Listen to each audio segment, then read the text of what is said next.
Halo B-People, berjumpa lagi dengan saya Beril Kumahua. Dan saya Reki Ardi Kami punya satu buah program baru berjudul B-Media Teknologi. yang akan mengupas seputar teknologi informasi. Dan tentunya bakal banyak giveaway menarik yang nilainya jutaan rupiah seperti barang-barang di bawah ini. Mau tahu cara dapetinnya? Tonton terus B-Media Teknologi.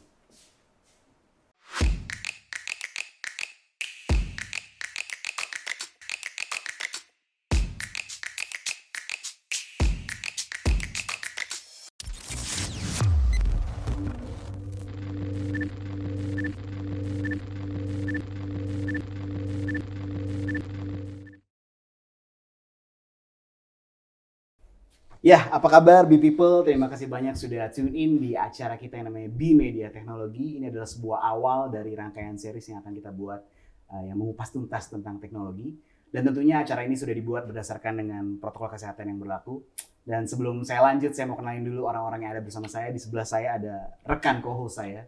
Itu ada Mas Reki. Apa kabar Mas Reki? Baik, Mas Beri. Beliau adalah seorang professional coach dan juga teknologi entusias ya? Ya, Mas, ya? betul. Siap. Dan bersama kita sudah ada juga satu orang narasumber yang sangat luar biasa. Ada Pak Adir di sini. Apa kabar Pak Adir?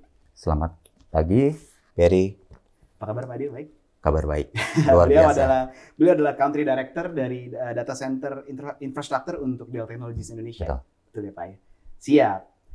Kita mau perkenalan dulu dengan program ini. Ada apa sih sebetulnya, kenapa kita buat ini, dan mungkin boleh di-share sedikit mengenai program ini untuk audiensnya juga, dan juga apa yang mau dicapai objektifnya dari apa yang kita buat hari ini.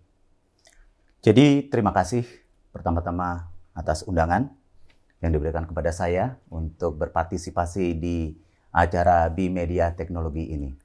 Jadi perkenalkan, nama saya adalah Adir Ginting. Saya bekerja di Dell Technologies Indonesia dan saya bertanggung jawab untuk Data Center Infrastructure.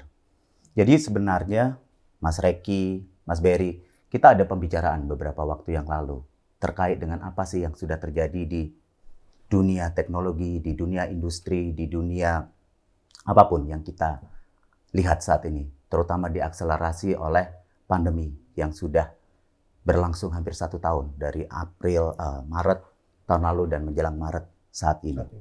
Jadi ini yang ingin menjadi bahasan kita dan kita akan kupas tuntas dari sisi teknologinya. Oke. Nah, kalau tadi Mas Adi sampaikan mengenai ada program dan juga adalah dari sisi kaitannya dengan masa pandemi ini, ada perkembangan teknologi. Kira-kira Mas ada nggak Mas informasi yang ingin Mas Adi sampaikan misalkan terkait dengan data, baik data global atau data-data lainnya, data Indonesia yang terkait dengan mengenai perkembangan teknologi, terutama di teknologi digital, begitu Mas Adir. Kita melihat di tahun 2020 itu adalah kita sebut sebagai one of the most disruptive years in the industry, in the business. Jadi kita akan share sedikit. Saya akan tunjukkan ada satu slide yang mungkin Mas Beri, Mas Reki bisa lihat. Slide ini berdasarkan research, berdasarkan survei yang dilakukan oleh Dell Technologies. Hanya saja mungkin figures-nya itu adalah figures worldwide, figures global. Tetapi nanti kita akan kupas bagaimana relevansinya terhadap negara kita. Jadi kita melihat bahwa 93% dari millennials itu belajar, kemudian dia melakukan sesuatu hal yang baru, itu dari platform YouTube. Luar biasa.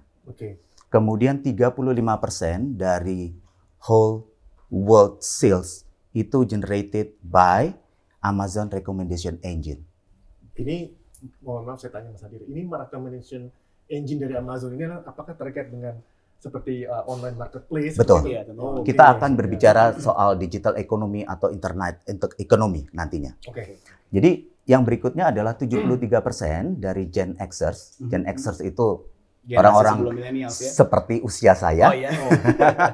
Masih eksis ya? Masih oke. Boleh. Jadi jelas-jelas generasi yang sebelum Gen Z ataupun yang generasi millennials.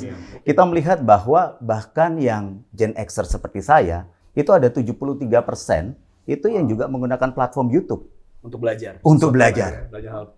Kemudian 86% dari pengguna internet itu melakukan personalization terhadap keputusan dia mau membeli atau tidak membeli berdasarkan interaksinya dia terhadap digital atau terhadap interaksinya terhadap internet. Oh, Luar biasa. Dan yang luar biasa lagi, Mas Reki, Mas Berry, adalah 91% dari usia 18 sampai 34 tahun itu menggunakan online review dari orang-orang yang tidak dia kenal, dia belum kenal sebelumnya, untuk memberikan masukan kepada mereka rekomendasi apakah gitu ya, mereka mau melakukan hal ini atau tidak melakukan hal ini. mereka mempercayai platform online ternyata, online review, percaya. Gitu. Ini yang saya sampaikan tadi bahwa dunia kita sudah berubah. Bergeser ya. Oke, tadi Mas Hadi sampaikan bahwa data yang dirilis oleh Dell Technologies sebagai riset itu adalah mengenai data-data yang terkait dengan online experience digital consumer untuk level worldwide. Ada nggak Mas Hadi data yang relevansinya adalah seperti di Indonesia, seperti itu? Spesifik untuk di Indonesia ya. Jadi kebetulan saya membawa slide kedua yang relevan dengan pertanyaan Mas Reki untuk teman-teman B-People yang sedang melihat tayangan ini. Jadi kita melihat bahwa ada 37% masyarakat di Indonesia itu merupakan pengguna internet yang baru selama masa pandemi. Kemudian dari 37% tersebut, 93% menyatakan bahwa mereka akan melanjutkan interaksi mereka dengan dunia digital, interaksi mereka dengan dunia internet. Sehingga kita sebut bahwa ada pertumbuhan yang luar biasa. Dan saya melihat, saya sepakat dari research atau survei. Survei ini dilakukan oleh Google, Temasek, dan Bain. Yang menyatakan bahwa fenomena ini akan stay, akan tinggal bersama dengan kita. Dan kita juga melihat bahwa rata-rata waktu yang masyarakat kita itu habiskan di depan layar, interaksi mereka dengan dunia internet, dengan dunia digital, itu naik dari 3,6 jam per hari menjadi 4,7 jam per hari. Berarti ini dengan kata lain sebagai new behavior, Betul. new lifestyle ya. Dan disebut di sini, makanya saya taruh ada bracket di situ, bahwa fenomena ini, new behavior atau new norm ini will stay. Akan menjadi bagian dari kehidupan kita. Berarti memang sudah shifting ya Pak ya? Betul. Betul-betul sudah menjadi sebuah fenomena yang baru ya, bahwa ini adalah sebuah lifestyle yang baru, seperti Pak Reki bilang, betul. Jadi kira-kira apa nih menurut Pak Adir yang melandasi dari new consumers to internet ini, dan di sektor apa aja sih yang terjadi seperti ini 37%? Saya akan tunjukkan lagi untuk teman-teman di People yang melihat tayangan ini, yaitu slide saya yang ketiga. Kita melihat ada pertumbuhan eksponensial juga di yang kita sebut CAGR. CAGR itu adalah Compound Average Growth Rate, yaitu rata-rata tumbuh setiap tahunnya. Kita melihat ada pertumbuhan yang eksponensial dari internet ekonomi atau digital ekonomi dari 2015 yang sebesar 8 billion atau 8 miliar USD, kemudian tumbuh menjadi 40 billion USD di tahun 2019, dan di masa-masa sulit tahun 2020 pada waktu pandemi ini menimpa seluruh dunia, di Indonesia digital ekonomi atau internet ekonomi ini tumbuh sebesar 11%. Sehingga menjadi 44 billion USD. Wow. Menarik ya. Menarik banget. Yang luar biasa lagi, Mas Berry, adalah proyeksi dari Google Temasek di tahun 2025, yaitu internet ekonomi kita menjadi 124 billion. Ini lonjakan yang luar biasa. Cukup jauh ya. Artinya, Iya, cukup tinggi ya. jangan sampai kita tidak menjadi bagian dari pertumbuhan digital ekonomi ini. Jangan sampai kita tertinggal gitu. Jangan sampai kita tertinggal. Berarti ada opportunity di sini ya. Betul, ada opportunity Opportunity baru di yang situ. bisa kita lihat Betul. bahwa ini sebuah dampak walaupun dari pandemi, tapi ternyata ada sesuatu yang Ya, berbeda yang di terjadi sisi- di sisi lain ya. di sisi lain, Dalam betul artian ya secara nggak langsung berarti kan walaupun ada pandemi seperti ini, tapi ekonomi yang berbasis internet tetap tumbuh gitu ya Pak Adir ya. Saya melihat bahwa tidak semua industri itu ikut menikmati pertumbuhan seperti ini. Jadi yang bisa dikatakan ikut menikmati dari pertumbuhan digital, pertumbuhan internet ekonomi adalah institusi, lembaga, organisasi, pelaku bisnis yang siap dengan digital. Kurang lebih seperti Berarti itu. garis bawahi yang siap Yang siap dengan digital. Betul. Seperti itu ya. Berarti tidak hanya di company, mungkin kita sebagai pelaku individu juga harus Betul, siap. sebagai user Maksudnya, pun harus siap ya. Sebagai user kita harus siap seperti itu ya. Betul. Oke. Dan kita tidak pernah melihat bahwa peran teknologi menjadi lebih penting atau sepenting seperti yang kita lihat perannya saat ini. Iya. Jadi sudah menjadi keniscayaan bahwa teknologi ini akan menjadi driver kalau kita ingin menjadi bagian dari pertumbuhan digital ekonomi. Berarti memang pandemi ini tanda kutip gitu memaksa kita untuk Kurang segera lebih seperti berpindah itu. ya. Berpindah. Kurang Beradaptasi, lebih seperti itu. beradaptasi dengan gaya yang baru gitu ya, dengan teknologi. Atau istilahnya apa? Move on. Move on. Istilahnya move on, ya. Boleh Mas Reki. Boleh ya, move on. Iya, Bisa, Betul, bisa, ya. bisa. Bisa ya, shifting, move on, nah, seperti itu ya. Oke. Nah, Mas Adil, dengan lihat dari tadi ada 3 informasi, 3 data yang disampaikan oleh slide Mas Adil. Dari sisi teknologi informasi ini apa yang menjadi tren ke depannya untuk menjadi bisa kita akan sustain juga di karakter new behavior ini? Nah, ini yang paling penting. Iya. Jadi seperti saya sampaikan tadi, kalau kita ingin menjadi bagian dari pertumbuhan digital ekonomi ini dan kita menjadi bagian di dalamnya, kita yang pertama harus tata, yang harus kita kelola, yang harus kita manage adalah teknologi infrastruktur. Oke. Infrastruktur teknologi. Infrastruktur teknologi seperti apa yang bisa relevan terhadap pertumbuhan digital? Ya. Jadi menurut saya ada 3. Oke. Yang pertama adalah teknologi infrastruktur TI, Ya. berbasiskan cloud. Oke. Ya. Dan yang kedua itu adalah aplikasi ataupun layanan yang berbasiskan kita sebut next gen application development. Nanti kita akan mendengar istilah-istilah seperti DevOps, DevOps, seperti microservices. Oke.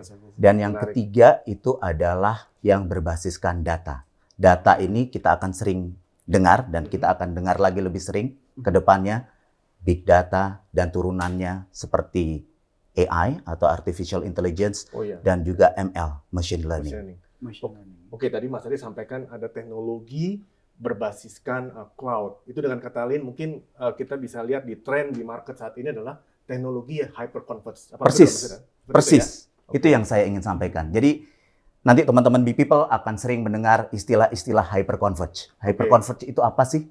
Hyperconverged itu adalah teknologi infrastruktur TI, TI. teknologi informasi yang berbasiskan cloud. Seperti apa? Tentunya nanti akan dikupas secara lebih detail oleh expert-expert Oh, yang oke. Pakar-pakar ya. pakar-pakarnya Bidangnya yang lebih relevan. Yang lebih relevan. Berarti ada topik-topik lain Mas Bedi ya? Yes, tentu ini bakal akan jadi sangat seru sekali dan sangat menarik sekali Mas Iya. Reki. Karena tentunya episode berikutnya kita akan mengundang narasumber-narasumber yang tadi dibilang lebih kompeten lagi, Oke. bisa mengupas dan kita benar-benar bisa lebih belajar lagi tentunya dengan apa yang bisa ditampilkan di sini. Ya, tadi contohnya Mas Adi sampaikan ada teknologi berbasiskan cloud ya. Basis cloud, Ada next gen generation application, application development dan juga ada microservices microservice segala dan macam, sebagainya. ya. Mungkin bisa lebih kita lebih Saya pun jadi elaborasi. belajar nih dengan apa yang terjadi di sini. Saya jadi belajar. Oh ternyata apa yang selama ini saya baca-baca sekarang saya bisa tahu lebih dalam lagi di media teknologi. Saya akan menambahkan dengan sedikit apa yang saya baca Ya. dalam perjalanan tadi ke kantor B-Media ini. Oke.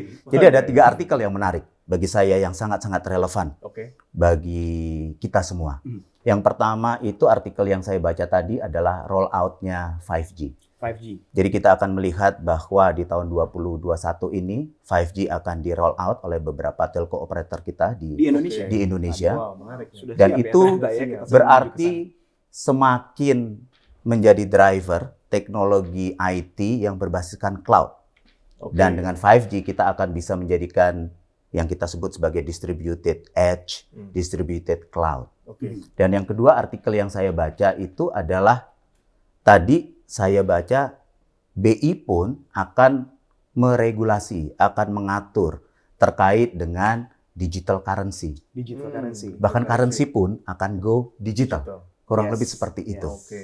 Yes. Dan yang ketiga yang tidak kalah menariknya, kenapa kita harus menjadi bagian baik kita itu pelaku bisnis, consumer ataupun pembuat kebijakan kalau kita ada di layanan publik, Oke. bahwa digital ekonomi, digital growth dari digital ekonomi atau internet ekonomi beberapa orang sering sebut itu adalah case Tesla, Mas Berry.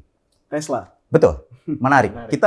Kita sering mendengar bahwa di masa pandemi industri otomotif adalah salah satu dari industri yang kena hit, Ya, terdampak Oke. ya. terdampak Iya, ya. betul. Penjualan Tetapi- juga menurun ya. Tetapi Tesla bercerita Sebaliknya. lain, bercerita berbeda.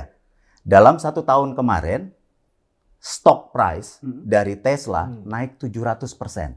Wow.